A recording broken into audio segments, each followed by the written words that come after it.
If you want to keep certain notes private in OneNote, password protecting a section is one of the easiest ways to do it.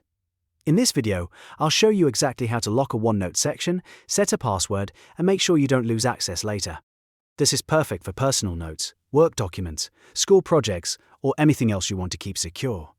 And if this tutorial helps you out, go ahead and hit the like button and subscribe for more simple software guides just like this. Let's get started.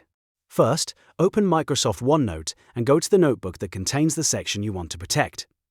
OneNote organizes your content into sections, so the password protection feature works at the section level. That means once the section is locked, anyone who opens OneNote will need the password to view it again. Next, find the section tab you want to lock. Depending on your layout, it may appear at the top of the notebook or in the left sidebar.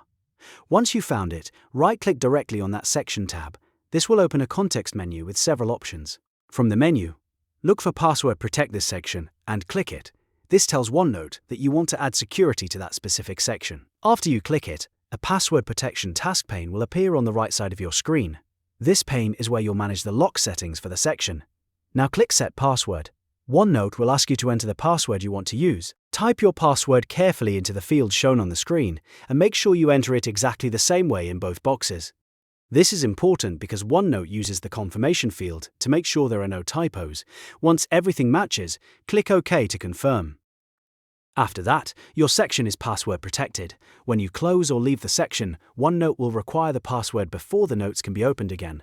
That means your private content stays protected until you unlock it. Now, here's the most important part. Microsoft cannot recover or reset your password if you lose it. If you forget it, you may not be able to regain access to that section.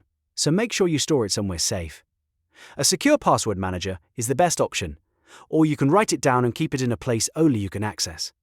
Just don't leave it somewhere obvious or unprotected. And that's all it takes to password protect a section in OneNote. It's quick, simple, and a great way to keep sensitive information private. If this video helped you, please give it a like, subscribe for more easy tutorials, and let me know in the comments what software you want to learn next. Thanks for watching, and I'll see you in the next one.